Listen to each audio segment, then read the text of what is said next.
네, 네, 네, 지금 정순 리더님께서 이렇게 건강에 대해서, 영양에 대해서 이렇게 반복적으로 많이 들으시고, 또 많이 또 전달하려고 노력하시고, 이렇게 하시면은 또 이해도 많이 되실 거라고 말씀하셨는데, 정말 맞는 말씀이신 것 같아요. 네, 처음에는 좀 어렵고, 네, 이해도 잘 안 되고 그러실 텐데, 좀 우리 리더님께서 먼저 계속 반복해서 들으시고, 이해하시면 또 실천하시게 되고요.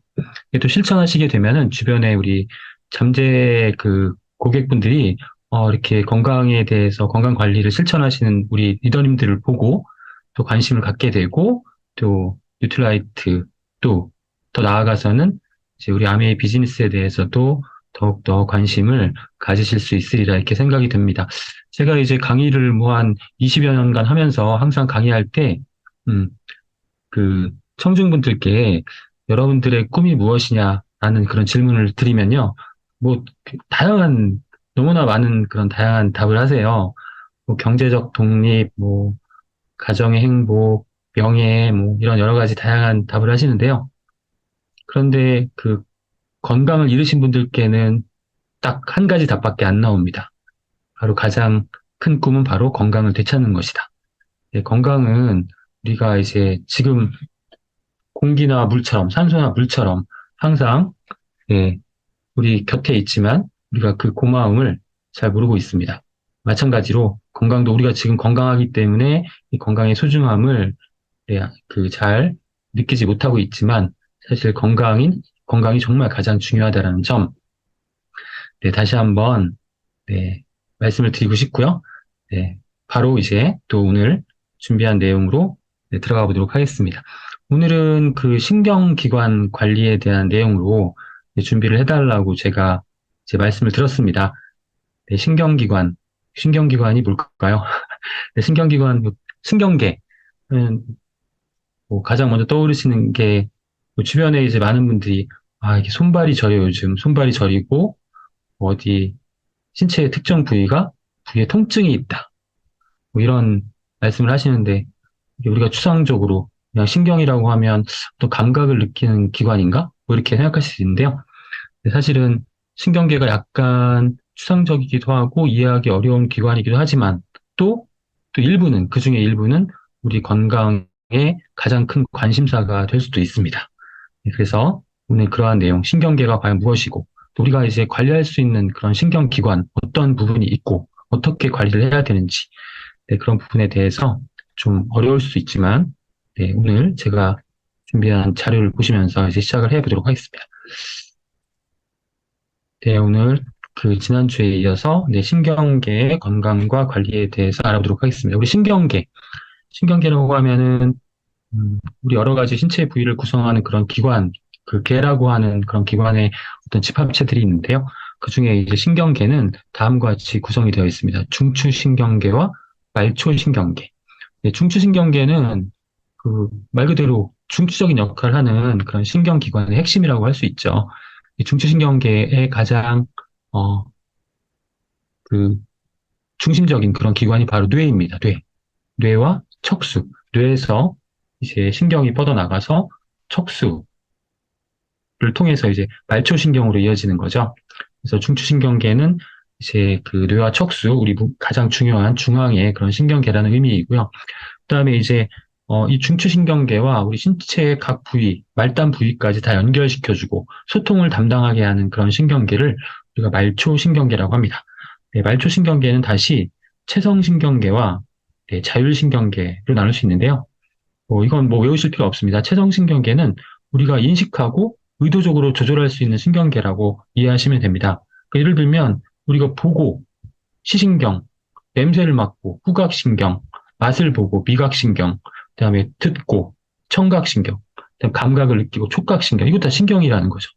이렇게 느끼고 우리가 정보를 받아들이고 외부 환경에 대한 정보를 받아들이고 뇌로 전달하는 중추신경계에 전달하는 이러한 그 역할을 하는 것이 이제 체성신경계이고 또 반대로 뇌에서 명령을 내려서 우리가 각 신경계, 각 우리 몸의 말단에까지 어떤 그 행동을 하도록 이제 명령을 내려서 실제로 이제 우리가 떤 행동을 수행하게 하는 그런 신경계.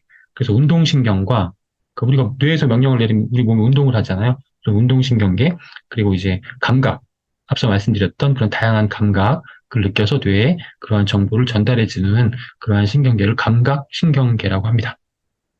그다음에 말초신경계에는 이제 자율신경계가 있습니다. 체성신경계는 우리가 인식할 수 있고 의도적으로 조절할 수 있는 반면에 자율신경계는 이제 우리가 이제 의식적으로 조절할 수 없습니다. 자율적이다라는 의미죠. 자율신경계는 주로 우리 신체 내장 기관의 그런 활동을 조절하는, 내장 기관의 기능을 조절하는 그런 역할을 하는 것이 바로 이제 자율신경계입니다. 그래서 우리가 뭐 예를 들면 간이 지금도 열심히 일을 하고 있는데 간을 제 의지대로 더 열심히 지금보다 더 많이 일을 하게 할 수 없잖아요.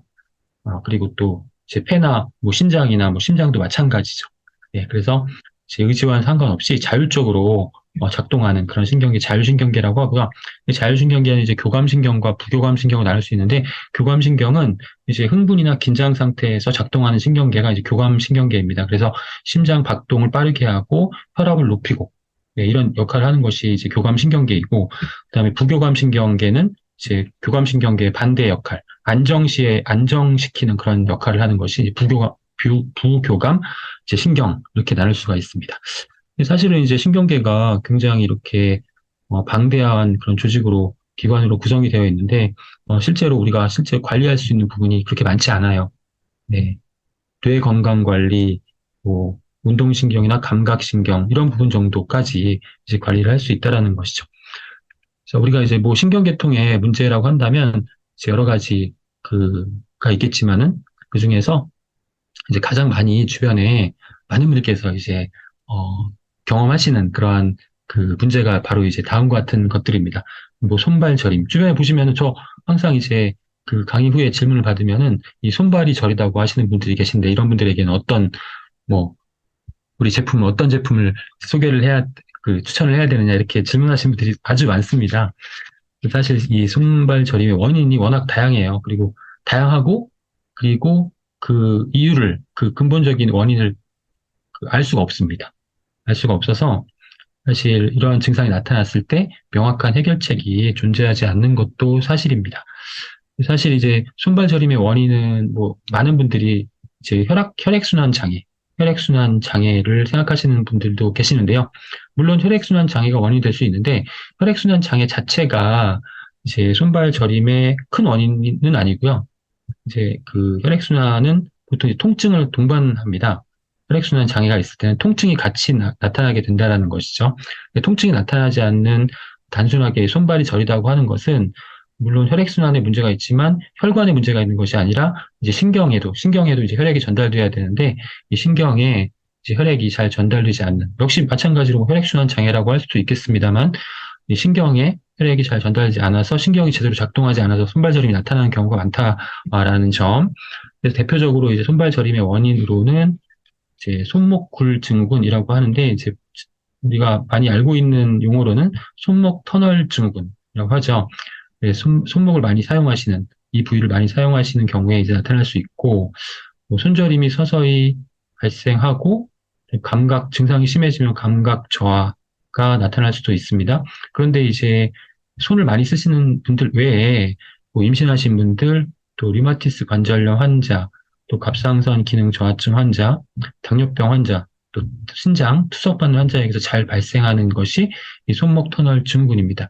그러니까 이제 이 손목 터널 증후군을 근본적으로 해결하기 위한 중요한 방법 중에 하나가 이제 기저질환을 치료하는 거예요. 그러니까 신경 자체에 문제가 있는 것이 아니라 다른 그런 건강상의 문제 때문에 이렇게 신경에 문제가 발생하게 되는 경우가 대부분이기 때문에 그래서 신경 자체를 우리가 어떻게 관리하거나 그 문제를 개선할 수 있는 방법이 없는 반면에 이제 그 문제를 유발시키는 그런 다른 건강상의 문제를 해결하면 역시 이러한 신경계통의 건강 문제도 이제 해결될 수 있다는 점입니다. 신경뿌리병은 우리가 이제 보통 추간판 탈출증, 뭐, 이렇게 부를 수 있습니다. 이제 뿌리가 이제 눌리거나 자극되거나 염증이 생겨서 나타나는 경우이고요. 이제 목뼈를 이제 경추라고 하죠. 그 다음에 허리를 이제 요추라고 하는데, 이제 경추에서 추간판이 탈출하는 경우, 그러니까 이 경추에 그 목에 있는 뼈 사이에 이제 이 추간판이라는 그런 연골 조직, 강력한 결합 조직이 있는데 이게 이제 그 안에 잘 위치해 있어야 되는데 이게 어떤 이유 때문에 외상이나 충격에 의해서 이렇게 빠져나와가지고 이제 뼈와 뼈 사이에 끼면서 이게 눌리면은 굉장히 그 통증이 심하게 되죠. 그래서 이제 신경풀이병에는 경추간판 탈출, 그래서 이제 뒷목이나 어깨 통증으로 시작해가지고 팔이나 손까지 이제 그 통증이 이렇게 쭉 퍼져나가는 방사통이 동반되고요. 이제 요추간판 탈출 경우에는 허리 이제 추간판이 탈출하는 경우라서 이제 허리나 엉덩이 통증부터 시작이 돼서 다리나 발로 쭉 퍼져나가는 그런 방사통이 이제 동반이 됩니다. 또 다발성 신경병증이라고 하는데요. 당뇨병이 가장 큰 원인입니다. 그러니까 당뇨병 같은 경우에는 혈액순환이 잘 안 되고 또 신경에 이제 말초신경, 말단신경에 혈액이 잘 공급되지 않기 때문에 이제 그런 신경병증이 발생하는데요. 잠시 후에 또 이제 당뇨에 의한 신경병증에 대해서 좀 알아볼 텐데요. 당뇨병이 가장 큰 원인이고, 그다음에 양쪽 발끝의 저림이 대칭적으로 시작이 돼서 발등, 발목, 그래서 또 손까지 이렇게 퍼지게 됩니다. 그 외에도 이제 감각 저하, 운동기능 저하, 보행장애, 또 자율신경장애, 신경병 통증이 되기도 합니다. 그리고 이제 뇌 자체에 문제가 있을 때, 손발 저리게 되는데, 이 손발 저렸을 때, 이 뇌졸중의 그런 신호일 수도 있어요.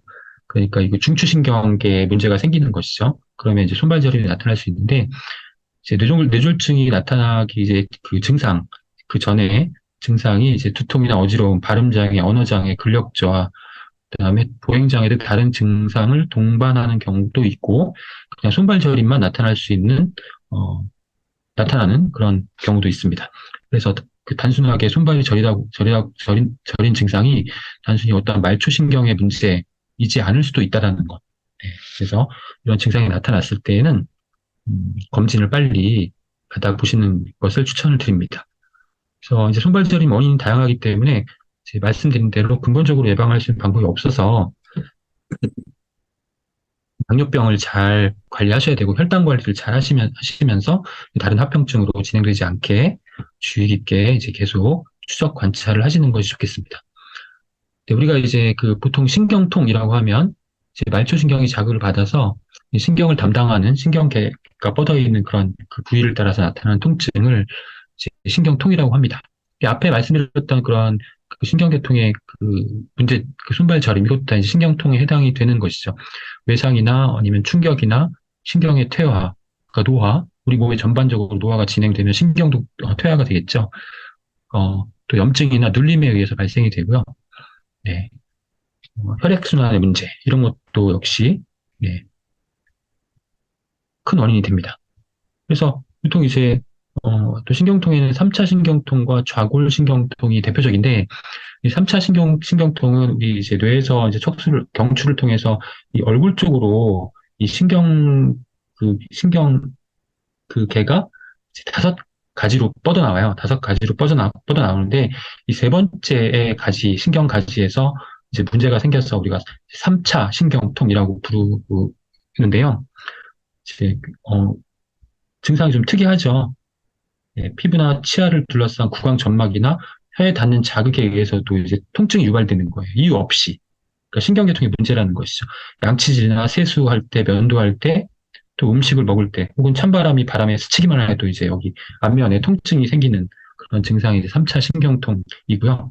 좌골신경통은 그 좌골이 이제 엉덩이 쪽 뼈거든요. 좌골신경 엉덩이에 있는 신경을 말합니다. 그래서 엉덩이 신경이 그 허벅지 뒤쪽 근육과 다리 아래쪽 종아리까지 쭉 뻗어 있는데요.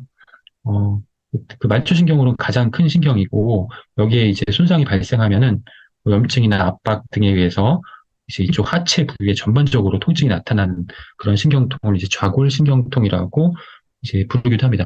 그런데 이제 앞서 말씀드린 바와 같이 이 신경통의 원인이 뭐냐면 뭐 충격을 포함한 외상, 그다음에 노화, 그다음에 가장 큰 원인 중에 하나가 염증, 그리고 신경계통에 연결되는 그런 혈액순환, 염증과 혈액순환의 문제, 또 앞서 말씀드렸듯이 당뇨, 당분, 당화라고 합니다. 당화. 그 당화, 산화, 염증 이런 것들이 다 이제 현대인들의 건강을 위협하는 것인 그 요인들 중에 하나인데 이러한 위협 요인들이 신경계통에도 영향을 미친다라는 겁니다. 그래서 이제 염증과 어떤 혈액순환 이런 부분에 문제가 굉장히 중요하다라는 것이죠. 그래서 이제 이런 부분만 생각하면 염증과 혈액순환이라는 부분만 생각하면 우리가 그 염증 억제에 도움이 되는 그런 영양소들이 이 신경계통의 문제를 개선시켜 줄 여지가 있다 이렇게 볼 수 있는 것이죠. 그래서 뭐 참고적으로 염증에 대한 내용을 좀 말씀드리면 염증에 도움이 되는 영양소 뭐가 나요 지난 시간에 이어서 앞으로 뭐 심혈관계 건강에 대해서 심혈관계 건강 파트에서도 쭉 연결이 나오겠지만 뭐 오메가3 지방산이라든가 오메가3 지방산 염증을 억제하는 그런 기능성이 있는 것이고 그다음에 이제 우리 몸에 만성 염증이 항상 존재하잖아요. 이 만성 염증을 억제할 수 있는 것이 바로 이제 프로바이오틱스. 그다음에 우리 식물성 식품에 우리가 그 채소, 네, 식물 영양소들. 이 식물 영양소들은 아주 강력한 항염작용을 가지고 있습니다. 그래서 이 식물 영양소들, 이런 것들이 중요하다라는 것이고, 또 이제 그 당화를 억제할 수 있는 그 혈당 관리 중요하다고 말씀드렸는데, 이 혈당 관리에 대해서는 제 4주차 심혈관계 건강 파트에서 좀 더 자세히 살펴보도록 하겠습니다. 넘어갔네요. 4대 신경계 질환. 지금까지 보셨던 내용들은 우리가 일상생활 하면서 이제 불편할 수 있는 그런 어떤 통증이나 저림, 이런 부분들에 대해서 알아봤는데, 실제로 신경계통에 4대 질환이 있습니다. 이 4대 질환이 바로 이제 네 가지. 치매와 파킨슨, 뇌졸중, 뇌전증입니다.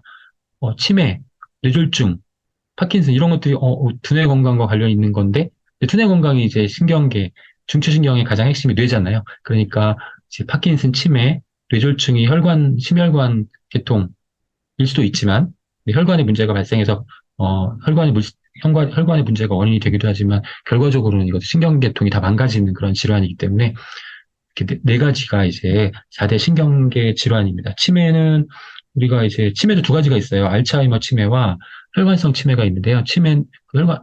알츠하이머 치매는 이상한 잘못된 단백질이 쌓이는 거잖아요. 베타 아밀로이드나 타우 단백질 같은 게 뇌에 쌓여가지고 발생하는 치매가 이제 알츠하이머 치매이고요. 전체 치매의 약 70%를 차지하고 있고, 혈관성 치매는 이 뇌에 이제 영양을 공급해주는 혈관에 문제가 생겨가지고 영양이 잘 공급이 안 되는 거예요. 그래서 뇌 신경세포에 문제가 생겨가지고 발생하는 그 혈관성 치매가 약 30% 정도 이제 되는 것으로 우리나라 국민들의 경우에 그렇고요. 파킨슨병의 경우에는 이제 어떤 그 동작을 조절하는 그런 신경 전달 물질이 네, 문제가 생기는 거예요. 신경 전달 물질, 도파민 같은 동작을 조절하는 그런 신경 전달 물질이 이제 갑자기 부족해지는 그런 질병, 원인은 모르지만 그게 부족해지면서 이제 동작을 못하게 되는 거죠. 처음에 몸이 떨리기도 하고, 그다음에 걸음걸이나 동작이 느려지다가 나중에는 근육을 움직이지 못하는, 근육이 굳게 되는 그러한 상태로 악화가 되는 것이죠. 근데 이제 파킨슨병의 경우에도 우리나라에서는 지금 현재 매년 약 그 증가율이 매년 8% 정도 되는 것으로 지금 알려지고 있습니다. 그 뇌졸중은 뇌경색과 이제 뇌출혈 이렇게 두 가지가 있죠. 뇌졸중, 뇌경색은 뇌혈관이 막히는 그런 질병이고 뇌출혈은 뇌혈관이 파열되는 그런 질환이죠. 공통적으로 이렇게 뇌혈관이 막히거나 뇌혈관이 파열이 되면은 뇌세포에 영양과 산소를 공급하지 못하기 때문에 뇌세포가 괴사하게 되고, 뇌세포가 괴사하면 우리가 생명활동을 유지할 수 없게 되는 것이죠. 그래서 아니면 아주 심각한 그 후유장애가 남게 되는 것이죠. 뇌졸중. 그 다음에 이제 뇌전증은 뇌신경의 불규칙한 흥분으로 나타나는 그런 발작 상태, 이제 간질이라고 하기도 하죠. 유전적인 원인도 있고, 중추신경계가 손상되었을 때 나타날 수도 있습니다. 또 과도한 음주, 알코올 중독자에게서 이제 이러한 증상들이 나타날 수 있고요. 그다음에 이제 뭐 당뇨신경병증, 가장 큰 원인이 이제 당뇨라고 말씀을 드렸는데요. 결국 당뇨는 혈당이 높아서 혈액순환이 잘 안 되기 때문에 나타나는 증상이기 때문에 신경계통에도 이제 영양분과 산소가 공급되지 않아서 신경병증이 나타납니다. 신경병증에는 이제 세 가지가 있는데요. 감각신경병증, 운동신경병증, 자율신경병증, 이렇게 세 가지가 있습니다. 감각신경병증은 말 그대로 감각을 느끼지 못하게 되는 것이죠. 감각에 문제가 생기는 것입니다. 저리거나 따끔거리거나 이제 뭐 찌르는 듯한 감각, 화끈거림 이런 것들이 이제 대칭적으로 발생하면서 점차 확대가 되는 그런 신경병증이 이제 감각신경병증, 또 운동신경병증은 말 그대로 이제 운동을 잘 수행하지 못하게 되는 것이죠. 근력이 약화되거나 아니면 눈에도 이제 근육이 있는데 눈의 근육이 약화되어서 물체가 이중으로 보이게 되는 현상도 나타날 수 있습니다. 자율신경병증은 자율신경, 우리 몸의 내장 기관을 관리하는 그런 신경계통에 문제가 생긴다는 것이죠. 소화기관 마비 증상으로 소화가 안 되거나 심혈관계 그런 계통의 그런 어떤 그, 그 기관의 움직임을 조절하지 못하게 되는 것이죠. 기립성 저혈압 등과 같은 이런 증상들이 나타날 수 있다는 것입니다. 그래서 다양한 그런 어떤 일상생활에 불편함을 유발시킬 수 있는 그런 신경계통의 가벼운 문제부터 시작해서 이 생명을 위협할 수 있는 아주 심각한 그런 질환까지 다양하게 존재하는 것이 신경계통의 건강 문제라고 할 수 있는데, 명확하게 우리가 원인을 알 수 있는 것들은 염증과 산화와 당화와 당뇨와 그다음에 이제 혈액순환의 문제. 이렇게 네 가지가 가장 큰 문제이고, 이런 것들을 관리해야만 우리가 이런 신경계통의 그런 건강 문제를 미연에 예방할 수 있다라는 것이고, 그리고 이미 이제 신경계통의 건강 문제가 나타났다라고 하면은 사실은 이제 개선할 수 있는 방법은 이제 치료에 전념하시는 수밖에 없는 것이죠. 정확한 원인이 아직까지 밝혀져 있지 않은 그런 미지의 영역이기 때문에 결국은 모든 우리가 이제 건강할 수 있는 그런 조건들이 충족되어야만 이런 신경계통에 그런 문제들이 발생하지 않는다라고 이렇게 생각하시면 되고, 그렇기 때문에 전반적인 그런 건강 관리가 매우 중요하다라고 말씀을 드릴 수가 있습니다. 뉴트라이트에서 항상 제안하는, 또 제가 강의 때마다 항상 강조하는 뉴트라이트의 네 가지 건강 제안. 이 부분을 꼭 기억하시고 항상 지켜주셔야 되죠. 영양소, 운동, 수면, 휴식, 잠, 그리고 스트레스 관리. 이게 네 가지가 중요하다는 점. 사실 이게 왜 중요하냐면, 우리 그 현대인들에게 발생하는 건강 문제는 이 네 가지로부터 다 유발이 된다는 것입니다. 지금 보시면 그 맵을 하나 보여드리는데요. 건강의 조건, 왼쪽에 네 가지 조건, 영양, 운동, 휴식, 스트레스 관리 네 가지가 이제 뉴트라이트가 제안하는 그런 건강의 조건이잖아요. 근데 이 영양, 운동, 휴식, 스트레스 관리 이게 잘못되면 면역도 안 되고 비만이 될 가능성이 높아지게 된다는 것이죠. 또 면역이 망가지고 비만이 망가지고 또 그리고 영양소가 제대로 공급되지 않으면 항산화도 안 되고 그다음에 생활 독소가 너무나 많은 그런 환경 속에서 우리가 생활하고 있다고 지난 시간에 여성 건강 시간에 말씀을 드렸었는데 이런 해독 작용도 잘 안 되고 인슐린 저항성, 면역, 비만 다 연결이 되어 있다는 것입니다. 그래서 영양, 운동, 휴식, 스트레스 관리가 굉장히 중요하다는 것이고 결국 이러한 우리 현대인들의 건강에 위협 요인이 되는 산화, 당화, 독소, 염증, 인슐린 저항성, 지방간, 그런 내분비, 호르몬 계통의 건강 이런 것들이 다 종합적으로 영향을 미쳐서 이 신경 계통에도 이제 그런 어떤 문제를 발생시키게 된다는 것입니다. 사실 우리 현대인들이 가지고 있는 건강 문제들은 전부 다 복합적으로 연결되어 있어서 어떤 특정 건강 문제를 해결할 수 있는 어떤 그런 핵심적인 그런 방법이 사실은 없고 전반적인 영양 관리, 건강 관리가 중요하다는 점을 다시 한번 강조를 드립니다. 그래서 지금 이제 이제 우리가 신경계통의 그런 건강 문제를 우리가 잘 미연에 방지하기 위해서는 이제 혈당 관리가 굉장히 중요하다. 인슐린 저항성 이런 부분들이 우리 현대인들의 가장 큰 건강의 위협이다. 그래서 우리가 지금까지 알지 못했던 그런 여러 가지 건강 문제에 상당 부분이 인슐린 저항성 때문에 유발된다라고 하는 그런 결과들이 속속 이제 영양학이나 의학이 발전하면서 이제 밝혀지고 있거든요. 그래서 이런 부분들을 잘 관리하시는 거 좋은데요. 이제 특히 현대인들은 당분의 과잉 섭취가 문제가 되고요.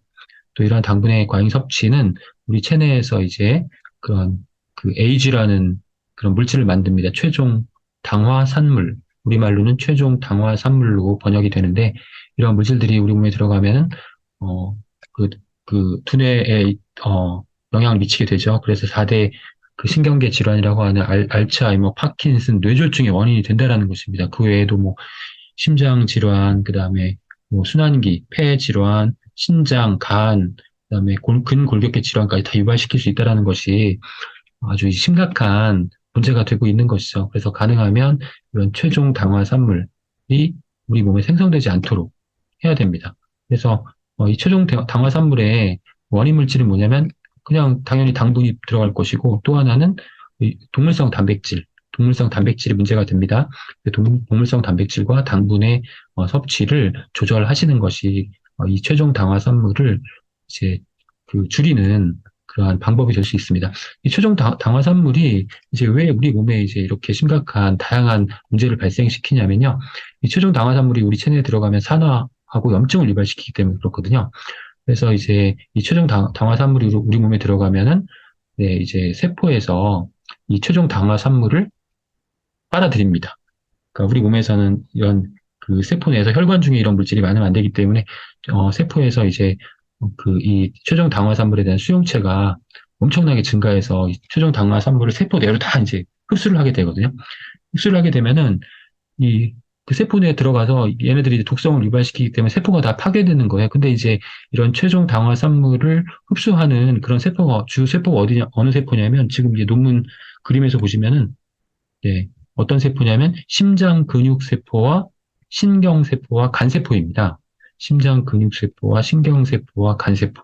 네, 심장 근육 세포에 들어가서 심장 근육을 다 손상시키고 파괴시키면은 이 심혈관계 질환의 가능성이 높아지겠죠. 그 다음에 신경세포로 들어갑니다. 뉴런. 신경세포를 뉴런이라고 하죠. 뇌에서부터 쭉 연결되어 있는 그런 모든 신경세포 안에 이제 이런 물질들이 이제 침투를 하게 되고, 그럼 신경세포가 파괴되고 손상을 입으면 신경계통에 그런 여러 가지 건강 문제가 발생하게 되는 것이고, 간세포에도 다 들어가죠. 간세포 들어가면 간이 다 망가지게 되겠죠. 그래서 이제 이런 세포들이 다 이제 손상을 입기 때문에 이런 최종 당화산물이 우리 몸 전반적으로 나쁜 영향을 미치게 되는 것이고요. 특히 이 신경계통에도 영향을 미치게 되는 것이고요.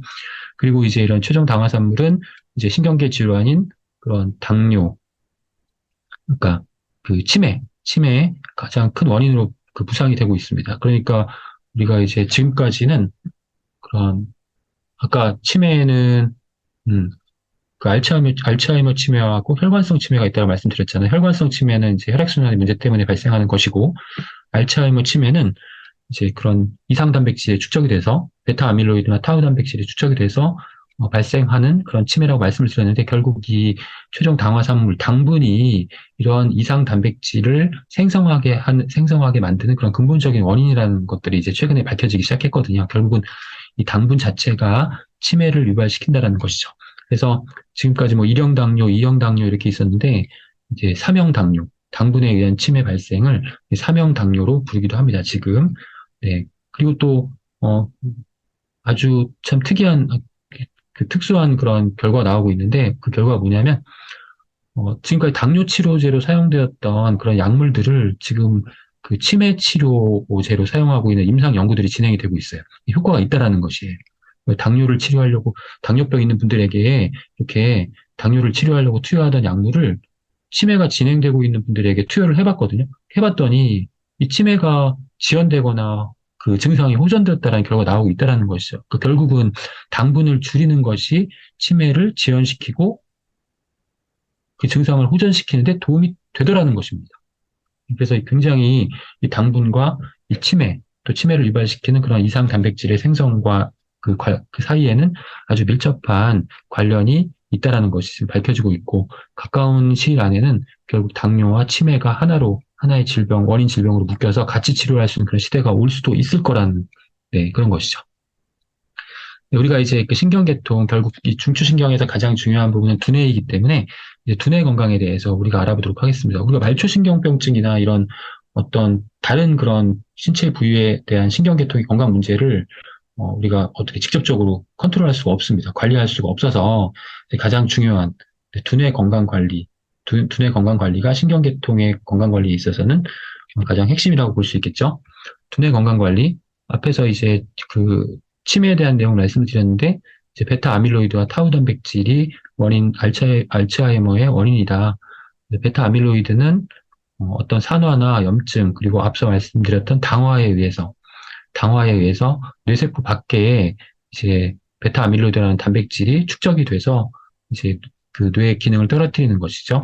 뇌세포 밖에서 축적되는 이상 단백질이 베타 아밀로이드고, 그다음에 뇌세포 안에서 이제 축적되는 그러한 이상 단백질이 있습니다.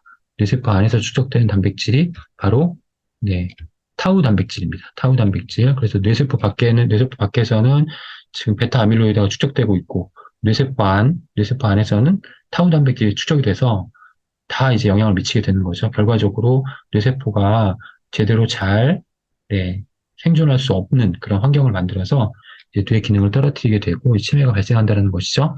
우리가 이제 나이가 들면 뇌 기능이 떨어지는 건 어쩔 수 없겠죠. 그래서 지금 이제 그 뭐 뇌 치매의 바로 전 단계 경도 인지 장애라고 하는데요. 경도 인지 장애에서 치매로 이제 악화가 되는 것인데 우리가 이제 보통 다 치매가 발생하는 것은 아니고 한 65% 정도는 이제 보통 약간 기억력이 떨어질 수밖에 없겠죠. 나이가 드니까.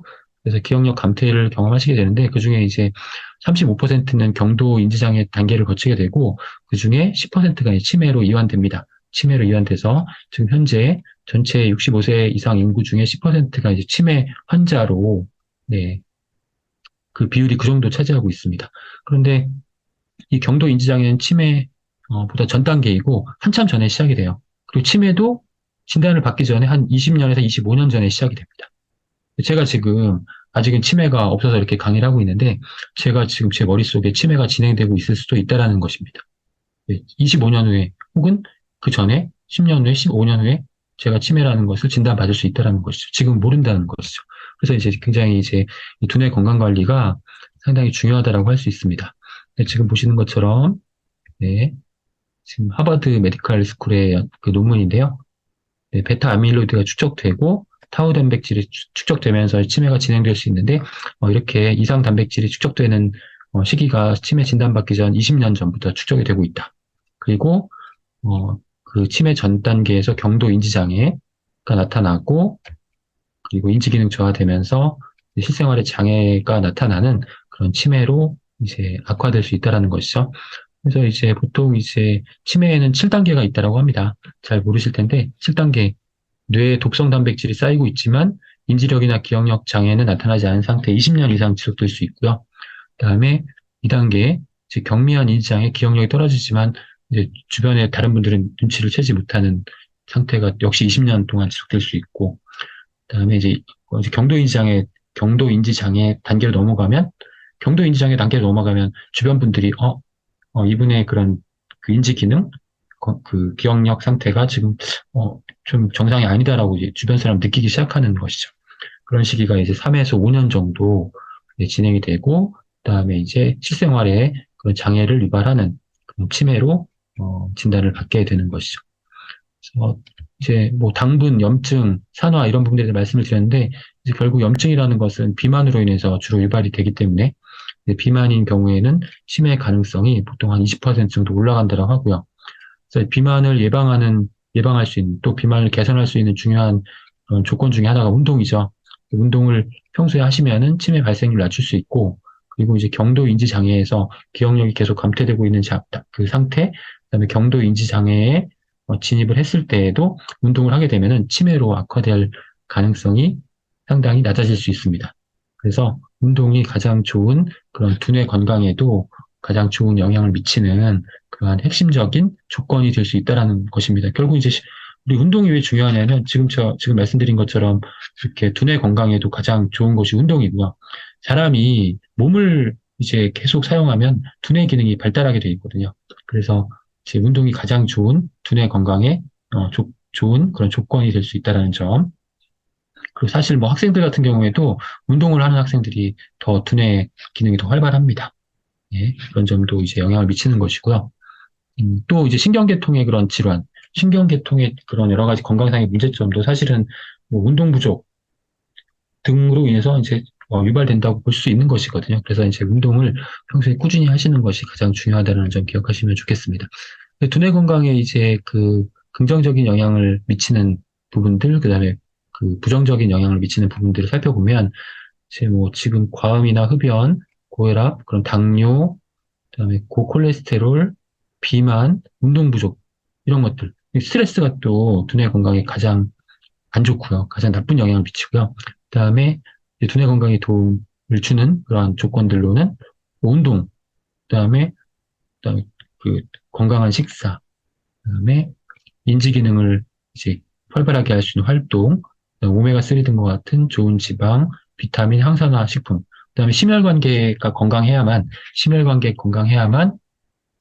이 치매가 예방될 수 있습니다. 그래서 이제 유럽의 그 대규모 연구에 의하면 심혈관계 건강이 튼튼한 상위 10%의 여성들은 치매가 나타나지 않았다라는 그런 결과들도 발표되고 있습니다. 그 심혈관계 건강, 또 콜레스테롤, 중성지방, 뭐 혈당 이런 것들이 이제 두뇌 건강에 나쁜 영향을 미치게 되고요. 또 두뇌 건강 관리 노하우를 보면 불포화 지방산, 오메가3, 지중해식 식단, 좋은 식단 등이 이제 두뇌 건강에 도움이 될 수 있고, 운동, 그다음에 항산화 영양소, 식물 영양소, 폴리페놀, 이제 식물 영양소 일종이죠. 이런 것들이 두뇌 건강에 도움이 되는 것이고, 그다음에 포화 지방산이나 단순당, 네, 나쁜 지방들 있죠. 나쁜 지방들, 인스턴트 가공식품이나 육류에 들어있는 그런 지방들, 당분, 그다음에 앉아서 생활한 운동 부족을 얘기하죠. 운동 부족, 그다음에 비만, 서구적 식사 이런 것들이 이제 알츠하이머 디지즈의 직접적인 그런 원인이 될 수 있다라고 이제 지적을 하고 있는 것이죠. 그리고 이제 앞서서 말씀드렸지만 운동을 하게 되면은 주 3회 이상 운동을 한 그룹은 주 3회 미만으로 운동을 한 그룹에 비해서 치매 발생률이 20에서 30% 감소할 수 있다라는 것들, 이러한 유사한 연구 결과들이 상당히 많이 발표가 되고 있습니다. 그렇다면 이제 운동이 왜 두뇌 건강에 도움이 되는지를 우리가 좀 살펴봐야 될 텐데요. 실제로 운동을 하면 두뇌의 기능이 향상되기 때문에 그렇습니다. 운동을 하면은 이제 BDNF라는 그런 물질이 만들어져요. 단백질인데 뇌에서 만들어지는 단백질 BDNF, 뇌율의 신경 영양 인자라고 부릅니다. 그래서 BDNF는 운동 능력과 신경 회복을 향상시키는 그런 단백질입니다. 그 뇌세포 보호하고 뇌세포의 성장을 증가시키고 또 학습과 기억력, 기분을 향상시킵니다. 운동을 하게 되면 이런 BDNF가 증가하기 때문에 뇌의 그런 기능, 인지 기능을 향상시킬 수 있다는 것이고, 이 BDNF가 연구 결과에 의하면 신경 가소성을 증가시킨다라고 나와 있습니다. BDNF가 신경 가소성을 증가시킨다. 그럼 과연 신경 가소성이 뭐냐? 신경 가소성은 우리 신경계, 신경세포가 바뀔 수 있다라는 것입니다. 그러니까 좋은 방향으로 바뀔 수 있다. 신경 이 구조나 어떤 그런 그 개수, 신경세포의 개수나 이런 것들이 바뀔 수 있다는 것이거든요. 근데 신경 가소성에는 구조적 신경 가소성과 기능적 신경 가소성이 있는데요. 말이 어렵지만 뭐 그렇게 어렵진 않습니다. 실제로 구조적 신경 가능성은 뭐냐면 예를 들어 쉽게 뇌세포가 더 많아진다거나 아니면 뇌세포가 더 가까워진다거나 이렇게 구조적으로 물리적으로 바뀔 수 있다는 것입니다. 뇌세포가 있는데 뇌세포, 신경세포, 뉴런이라고 하죠. 뉴런을 보면 앞에 이제 그 몸체가 있고요. 뒤에 쭉 꼬리 부분이 있는데요. 이 꼬리 부분은 우리가 시냅스라고 해요. 시냅스는 그 다음 신경세포의 머리 부분과 연결이 됩니다. 그래서 쭉 연결이 되는 거죠.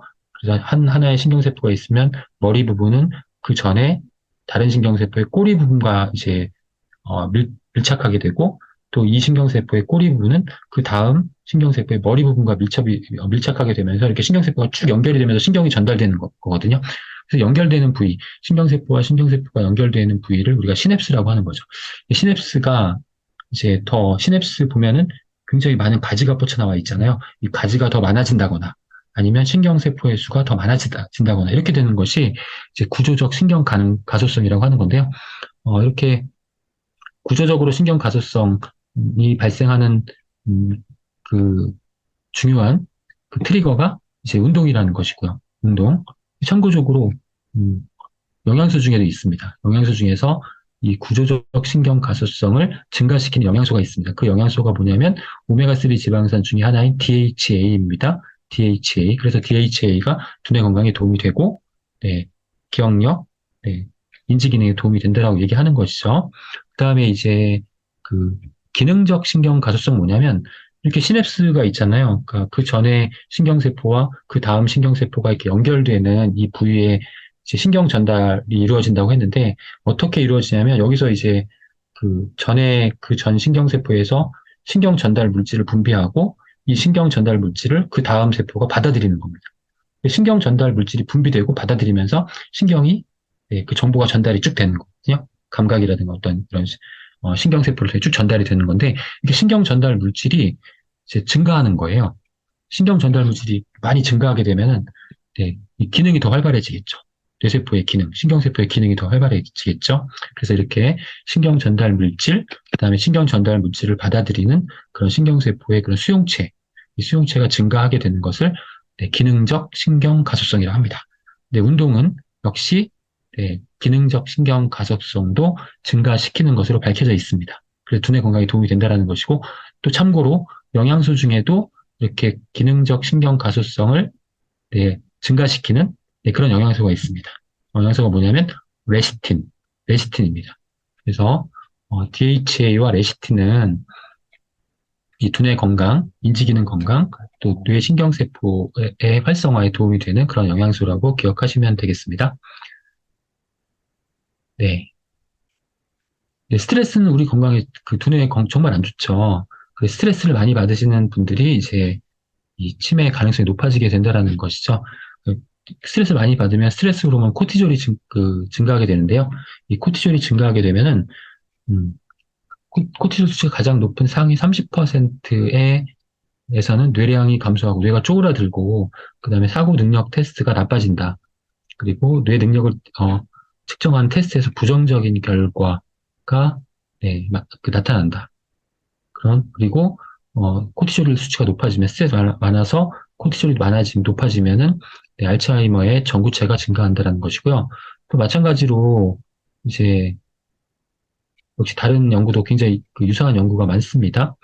그래서 이 스트레스가 뇌 손상의 원인이 되고 예, 코티졸의 과도한 증가가 뇌의 해마를 수축시킨다. 이 해마는 기억을 저장하는 뇌의 기관이 해마죠.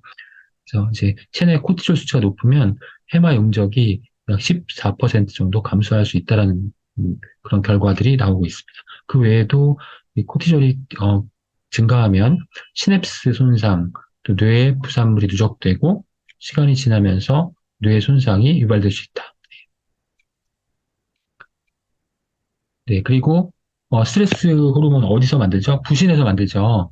네, 부신에서 만드는데 부신이 이제 뭐 스트레스를 많이 받으면 당연히 코티졸이 많이 생성이 되는데 스트레스를 잘 안 받는데 스트레스 안 받는데 코티졸이 많이 생성되는 경우가 있어요. 그 이유는 왜 그럴까요? 부신이 문제가 생겼다는 거예요. 부신이 네, 정상적인 기능을 하지 못하고 문제가 생기면 코티졸을 더 많이 생성할 수 있거든요. 그 부신 건강에 문제가 생기면 코티졸이 더 많이 생성이 돼요. 코티졸이 많이 생성이 되면 앞에서 이제 치매를 유발할 가능성이 높아진다고 말씀드렸는데 또 하나 코티졸의 작용 중에 하나가 코티졸이 많이 생성되면 혈당이 높아집니다. 혈당이 높아집니다. 우리 몸에 저장되어 있는 혈당들의 그런 중합체들을 다 분해시켜서 혈당으로 다 뽑아내는 거예요. 혈당이 굉장히 높아져요. 그러니까 코티졸이 스트레스 받으면 혈당이 높아진다는 거예요. 그래서 이제 혈당 관리하시는 분들 중에서 내가 혈당을 잘 관리하기 위해서 운동도 아주 열심히 하고 음식도 혈당 관리에 도움이 되는 그런 음식 위주로 식이요법도 아주 철저히 하고 있는데 혈당이 안 떨어진다. 이렇게 말씀하시는 분이 간혹 계신데요. 그런 분들은 부신의 건강 상태에 문제가 생겼기 때문에 그런 거예요. 부신에서 코티졸이 계속 과잉으로 지금 생성되고 있기 때문에 예, 스트레스 안 받는데 부신이 문제가 생겨서 코티졸 과잉 생성되면 혈당이 높아진다는 것이죠. 혈당이 높아지니까 당뇨 전 단계라든가 혈당을 관리하셔야 되는 분들이 부신 건강 때문에 혈당을 잘 관리하지 못하는 그런 상태가 될 수 있고 혈당이 높아지면 또 앞서 제가 말씀드린 바와 같이 혈당이 높아지면 바로 이 치매와 연결될 수 있다는 것. 그러니까 이 부신 건강 관리가 굉장히 중요합니다. 이 부신 건강 관리를 위한 영양소 중요한데요. 네, 비타민과 미네랄이 가장 핵심이고 비타민 미네랄 가장 핵심인데 그 중에서도 비타민 B군과 비타민 C가 부신 건강에는 필수적입니다. 비타민 B군과 비타민 C를 충분하게 보충하시는 것이 부신의 정상적인 그런 상태, 건강을 유지하는 도움이 되고요. 그다음에 물론 이 부신 건강을 망치는 그런 식품들이 있겠죠. 알코올이나 카페인, 설탕, 트랜스지방, 글루텐, 밀가루 등과 같은 것들은 피해야 되고, 그다음에 지금 보시는 논문들 부신 활성화를 방어하는 PC 오일의 효과 이렇게 나와 있습니다. PC 오일이 뭐죠? 네, 생선 기름이죠. 오메가3 지방산. 오메가3 지방산도 부신의 건강을 유지하는 데 도움이 된다는 부분도 기억하시면 좋겠습니다. 네, 스트레스가 우리 두뇌 건강에 나쁜 영향을 미치기 때문에 이 스트레스 미네랄 네, 기억해 두시면 좋겠죠. 마그네슘, 항스트레스 미네랄이라고 하고요. 그다음에 진정 효과, 불안 초조, 우울 개선 효과 있고, 그다음에 칼슘, 세포막의 안정화, 또 신경 전달 물질 분비, 정서불안, 신경과민, 스트레스에 쉽게 흥분하는 상태를 개선시킬 수 있고요. 아연, 아연도 감정 장애의 문제를 해결할 수 있는 그런 중요한 미네랄. 그래서 이 스트레스에 도움이 되는 이렇게 미네랄 세 가지, 스트레스 미네랄 삼총사라고 하는데, 마그네슘과 칼슘, 아연, 이렇게 세 가지 미네랄이 이 스트레스 관리에 도움이 됩니다. 이 스트레스를 해소하기 위해서는 우리 뇌에는 좌뇌와 우뇌가 있는데, 이 우뇌를 잘 활용해야 된다라고 하죠. 좌뇌는 뭐 계산과 이성, 뭐 그런 어떤 논리 이런 걸 담당하는 디지털 뇌라고 하고, 그다음에 이제 운에는 이제 그 어떤 어, 무의식을 담당하고 예술, 그 이미지 이런 것들을 담당하는 아날로그 뇌라고 하죠. 그러니까 운해가 이제 활성화 잘 돼야만 이 스트레스가 관리가 잘 되죠. 왜냐하면 운해가 이제 활성화되면 알파파, 뇌파 중에서 뇌파 알파가 많이 생성이 되고요. 이렇게 뇌파 알파가 생성이 되었을 때 이 스트레스를 해소하는 그런 역할을 할 수 있다라는 것이죠. 그래서 이제 운해를 활성화할 수 있는 그런 그 행위들이 뭐냐면 바로 이제 운동이죠. 운동도 운해를 활성화할 수 있고, 그다음에 우리가 음악 감상을 한다거나 명상을 한다거나 등과 같은 이러한 활동들이 운해를 자극해서 알파파를 발생시키고, 그다음에 스트레스를 완화시킬 수 있다는 점. 네, 그럼 알파파. 그 알파파가 많이 생성되면 스트레스 해소에 도움이 되겠죠? 근데 알파파를 뇌파 중에 알파를 잘 생성하게 하는 그런 영양소가 있습니다. 그 영양소가 뭐냐면 L테아닌, L테아닌이 L테아닌이라고 하는 영양소가 이제 알파파를 잘 생성하게 만드는 것이죠. 네, 우리가 이제 두뇌 피로가 이제 발생되는 그런 원인을 보면요, 스트레스를 받거나 뭐 코티졸이 많이 생성되기도 하지만 또 시험 공부를 오랫동안 하거나 장시간 정신 노동을 하거나 하면 뇌에 피로가 쌓이겠죠. 뇌에 피로가 쌓이는데 그 원인 물질이 바로 이제 글루타메이트라는 그러한 흥분성 신경 전달 물질입니다. 이렇게 뇌를 혹사시키게 되면은 이런 그 신경 전달 물질인 글루타메이트가 과도하게 생성이 되거든요. 이 과도하게 생성이 되면은 이 글루타메이트가 뇌세포 뉴런과 결합을 하게 되고 뉴런에 침투를 해서 이제 독성을 유발시키고 뇌세포를 파괴시킵니다. 그래서 뇌의 기능이 떨어지게 되는 것이죠. 그 뇌를 혹사시키면 뇌의 기능이 당연히 떨어지게 되는 것이고, 뇌의 기능이 떨어진다라고 하는 것은 정신 집중이 잘 안 될 수 있다는 것이죠. 그래서 우리가 이제 하루 종일 막 뇌를 사용하고, 미팅도 많이 하시고, 또 뭐 공부하시는 분 공부 많이 하시고, 또 회사에서 이제 업무를 많이 하신 다음에 뇌가 굉장히 피로하고 독성 물질이 많이, 찌꺼기 물질이 많이 쌓여있는 상태에서 저녁에 어떤 중요한 어떤 일에 대한 결정을 하시면은 되게 잘못된 결정을 확률이 높다라는 그런 연구 결과가 나와 있습니다. 그만큼 뇌의 기능을 저하시킨다는 것이죠. 그런데 엘테아닌이 지금 보시면 이 밑에 동그란 그 빨간색의 그 동그라미가 뇌세포예요. 뇌세포에 글루타메이트가 앞서 말씀드렸던 그 독성물질 글루타메이트가 결합을 하게 되는 거거든요. 그러면 뇌세포의 기능이 떨어지게 된다는 것이죠. 근데 지금 L테아닌이 존재하면 L테아닌이 글루타메이트 대신 먼저 결합해요. 먼저 결합하면 글루타메이트는 뇌세포랑 결합하지 않겠죠. 그러면 뇌세포가 기능이 떨어지지 않는다는 겁니다. 그래서 이러한 것들을 경쟁적 저해라고 하는데, 이제 L테아닌이 글루타메이트와 경쟁적 저해, 글루타메이트를 경쟁적으로 저해시킨다는 것이죠. 그래서 뇌세포의 기능을 보호할 수 있기 때문에 스트레스에 도움이 된다는 것이고요. 그다음에 L테아닌 같은 경우에는 뇌 건강에 도움이 되는 가바라든가, 그다음에 알파파, 도파민, 글리신 등과 같은 이러한 물질을 생성하는 데도 역시 도움이 된다는 것이고, 또 알파파가 활성화되는 그러한 그뇌 CT 사진 실험 연구 결과를 오른쪽 그림에서도 확인할 수가 있습니다. 그래서 L테아닌이 두뇌 건강에 도움이 되는 영양소, 두뇌 피로 회복과 스트레스 해소, 편안한 수면, 면역력 강화, 혈압 감소에도 도움을 줄 수 있습니다. 네, 이제 두뇌에는 제 앞에 보셨던 그림인데요. 산화가 이제 큰 영향을 미친다고 말씀을 드렸는데, 이 네, 산화도 두뇌 건강에 큰 영향을 미칩니다. 우리가 뇌가 이제 뇌를 많이 이용하고 혹사를 하게 되면 스트레스를 받고 뇌가 이제 많이 혹사가 되잖아요. 그러면 이제 여기에 두뇌에 신경세포가 이제 그 밀집되어 있잖아요. 그런데 이 두뇌에 신경세포만 있는 것이 아니라 이런 성상교세포라고 하는 그런 뇌세포도 있습니다. 그 성상교세포, 이 성상에서 성은 별성자를 쓰거든요. 지금 그림 보시면은 이 세포가 별 모양으로 생겼잖아요. 그래서 이제 성상교세포 혹은 별세포라고 부릅니다. 이 별세포도 이 뇌세포의 그 하나의 종류인데요. 이 그 뇌세포, 이제 우리 뇌에는 그 뇌 신경세포, 뉴런이 있고 그 주위에 이제 별세포들이 막 존재하는 거예요.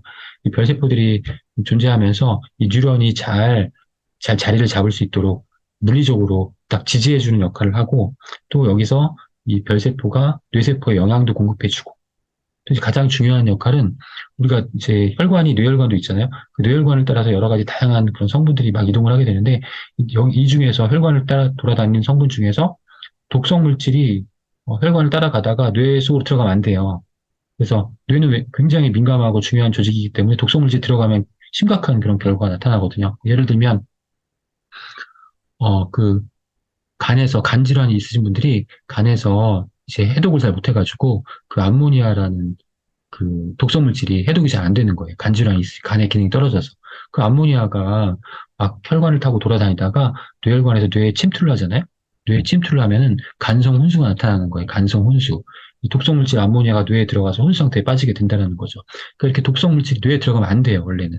그래서 이 독성 물질이 뇌에 들어가지 못하도록 이 뇌혈관과 뇌세포를 막아주는 장벽이 있습니다. 이 장벽을 우리가 혈액-뇌 장벽이라고 합니다. 혈액-뇌 장벽. 혈액과 뇌 사이에 장벽이 존재한다. 이 별세포가 이 혈액-뇌 장벽에 중요한 그런 역할을 하는 가장 중요한 그런 핵심 성분이다라는 것이죠. 뇌를 보호하는 중요한 세포 중에 하나인데 얘네들이 이제 어떤 여러 가지 원인에 의해서 이제 바뀌게 되는 겁니다. 반응성 별세포.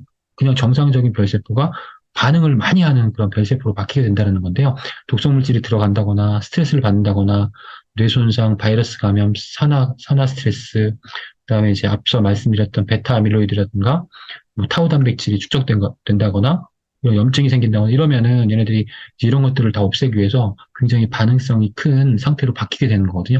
이렇게 되면서 뇌의 독성 물질을 제거하기 위해서 엄청나게 다양한 반응을 유발시키고 다양한 반응성을 갖게 되는데 이렇게 이 과정에서 이 세포들이 활동하려면 가장 필요한 게 뭐죠? 바로 산소입니다. 산소. 산소를 제대로 많이 공급받아야지 제대로 세포들이 기능을 하게 되는데 이렇게 반응성 별세포가 엄청난 그런 해독작용을 하면서 산소를 대량으로 소비하게 되고 산소를 대량으로 소비하게 되면 당연히 유해산소가 역시 따라서 과도하게 분비가 되는 것이죠. 유해산소가 과도하게 분비가 되면은 결국 이제 뇌에 산화 손상을 유발시키게 되는 것입니다. 산화 손상을 유발시키고 그다음에 산화되면 단백질이 손상되고 단백질이 변성되면 베타 아밀로이드나 타우 단백질 같은 그런 알츠하이머를 유발시키는 그런 이상 단백질이 더욱더 많이 축적되게 된다는 것이고 그러면 뇌세포가 죽게 되고 치매가 급속도로 가속화된다는 것이죠. 그래서 이렇게 산화도 역시 뇌의 건강에 치명적인 그런 영향을 미친다는 점. 산화도 이제 억제를 해야 되고 산화를 억제하기 위해서 뇌 건강을 위해서 항산화 영양소가 중요하다는 점. 네, 좀더 강조를 좀 드리고 싶고요. 뇌 건강에 도움이 되는 그런 영양소를 좀 살펴보면 은행잎 추출물, 네, 은행잎 추출물은 우리 이제 신경 회복에 도움이 되는 그러한 네, 항산화 영양소를 함유하고 있습니다. 우리가 이제 은행잎 추출물에 들어있는 그런 영양소가 바로 네, 어떤 영양소죠? 네, 바로 네, 앞에서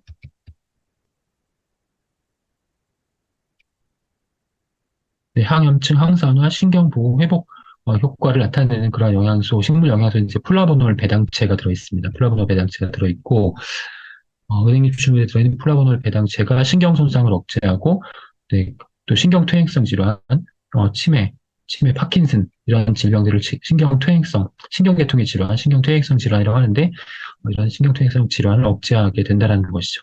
여기서 이제 NRF2 활성화, NRF2는 식물 영양소에서 항상 나오는 그런 성분이에요. NRF2가 항산화 작용을 활성화시키는 그런 유전자 전사 인자예요. 그래서 NRF2는 뉴트라이트의 핵심적인 영양소인 식물 영양소에는 모든 식물 영양소들은 우리 체내에서 NRF2를 활성화시켜서 항산화 작용을 강화시킵니다. NRF2 항산화 활성화 인자. 네, 은행잎 추출물도 역시 식물 성분이잖아요.